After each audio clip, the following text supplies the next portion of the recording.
Welcome to the British Grand Prix in Silverstone, and I'm so glad you guys are here. After the wonderful Austrian GP, you can never get enough the British Grand Prix because it's one of the oldest, one of the best, and you don't want to miss it. And I tell you, you're going to enjoy it because leaving the Austrian GP at the Red Bull Ring was an enjoyable one with one of the great races of the season. We saw the McLaren giving themselves a fight of their life, and we have the Ferrari's upgrade that we think worked. They are bringing some upgrades this weekend, and we saw Max Verstappen, the last year champion, ending the race in the hands of the rookie for Mercedes, Kimi Antonelli. But what a race it was, because we saw some fights that were crazy. We saw how dominant the McLarens are on tires and how preservative their tires are. And we saw how dominant also the McLarens are in the race. They are in it to win it. They are not conceding because there's no way you see the McLaren going down soon in the fight. They might go down towards the end of the season, but probably it is not looking like that. The championship is already looking sealed in the Constructors' Championship, but the Drivers' Championship is still open for grabs. Max Verstappen is about 46 points behind, but it can change drastically. We saw that in 2021, we saw that in 2018, so anything can still happen, but we are here. It's good racing. You don't want to miss it. Silverstone was first held in 1926. That was 7 years ago. It has been held 79 times, and the British Grand Prix is one of the oldest Grand Prix on the calendar. It is held in Northamptonshire at the Silverstone village. The driver with the most win is Lewis Hamilton. He won his 8th British Grand Prix in 2021 and his 9th British Grand Prix in 2024. What a win it was for him. It was an emotional Grand Prix last year for him in that Mercedes when he thought it's all gone for him, winning just podiums, possibly podiums, but he came up with a wonderful win, his first win since Saudi Arabia 2021. What a victory it was for him last year, and he later won another race in 2024, but it has been a roller coaster for him. Ever since Mercedes changed their car in 2022, they've had one of the worst car generations in the history of motorsport. But unfortunately, they came up in 2024. They look better, though the car was not like what they thought the car should be, but they were able to pull some strings and they got some few wins, about 5 wins for Mercedes in 2024. But Silverstone it is. Recap of what happened in Austria. Clarence won the race. Lando Norris, coming from a bad race in Canada, coming to Austria, took the pole position, won from the start. His teammate grew up through the weekend, got some decency into his race, came second. Max Verstappen pushed out by Kimi Antonelli, got braked late and locked up his tire, wiped him out, and that was the end of the race for both of them. We had the two Williams ending the race, one DNS, the other one DNF. Their issues, and we had Lewis Hamilton, Stiford coming fourth. I think that's the best for his season, and Charles Leclerc back-to-back podium for him, and the McLaren king in there, still showing they are the best of the best. They are the class of the field. Now going to Silverstone, with Ferrari winning 18 constructors, Lewis Hamilton 9 wins. I think that's the highest, alongside his win in Hungary. And the circuit length is about 5.891 kilometers. That's about 3.66 miles, with a race length of 306.198 kilometers. That's 190.263 miles. That is 52 lap race.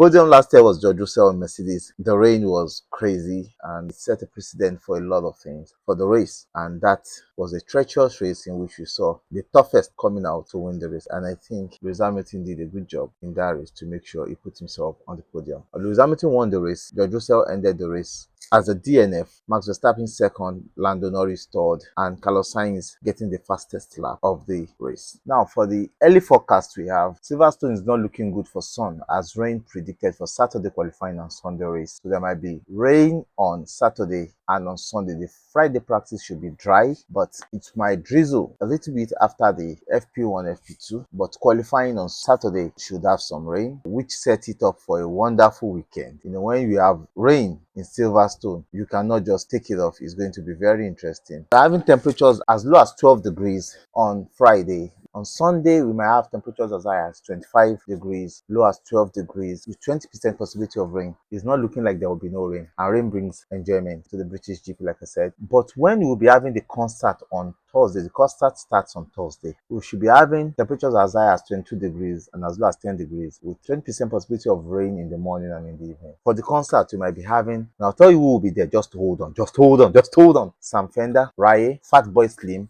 Becky Phil, and a whole lot of people coming in from Thursday to perform. DJs. It's going to be a big event. You don't want to miss it because British GP is highly celebrated and the British loves it. For the tire strategy, we're going to be having 3 tire compounds to Silverstone, which added strange because of the track. Now we have a little bit of track evolution in Silverstone. It is not as evolving as it should look because the surface is very abrasive and it wears tires, so they'll be coming with the C1, C2, C3, with C1 as the hardest, C2 as the medium, and the C3 as the softest. And remember, the last race was a C3, C4, C5, and the C3 that was the hardest will now be the softest in this race. So these ranges of tires certainly will be used. They might not be using their tires probably, but there might be some people that will use that tire because it will work for them. I'm not seeing a possibility of McLaren using their tire. They might be working on using a medium soft because the tire will last.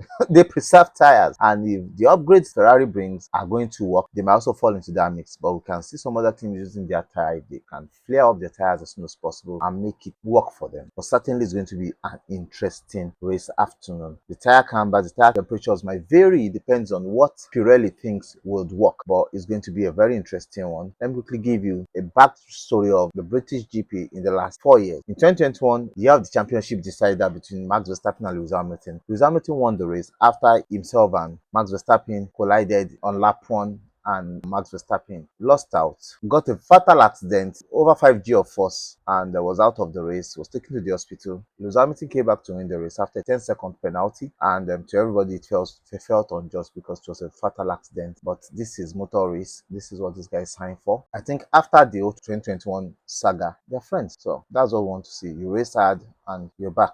In 2022, we had Carlos Sainz winning the race. Since 2020, 2023, 2024, it has been a damp race. Rain, dry, sort of. Carlos Sainz won, Sergio Perez second, Lewis Hamilton. 2023, Max Verstappen won the race, Norris second, Hamilton third, and 2024 was when Lewis Hamilton won the race. So, coming to Silverstone, I think we're going to have a very beautiful race. You don't want to miss it. And who do you think will win? I think it's still in the McLaren's favor because they have the best car, they have the strongest lineup on the circuit as of now, and they have the car to do it because with the upgrades we've seen them bring, that car is fast, that car is benchmark. If everybody should just go and sleep, then probably the next best team should be between the Mercedes, Ferrari, and Red Bull. Now, Mercedes, if the temperature is calmer, the Mercedes will work well. So we should see Mercedes work well in Silverstone. Will they be able to push or to put the game to McLaren, to Ferrari and Red Bull? Let's hope they are able to do that. But I don't see any of them really pushing it towards McLaren except they are lucky. Up onto the FP1, FP2, you don't want to miss the race in Silverstone because it's going to be very, very, very, very, very interesting. Love you guys. Bye. Cheers.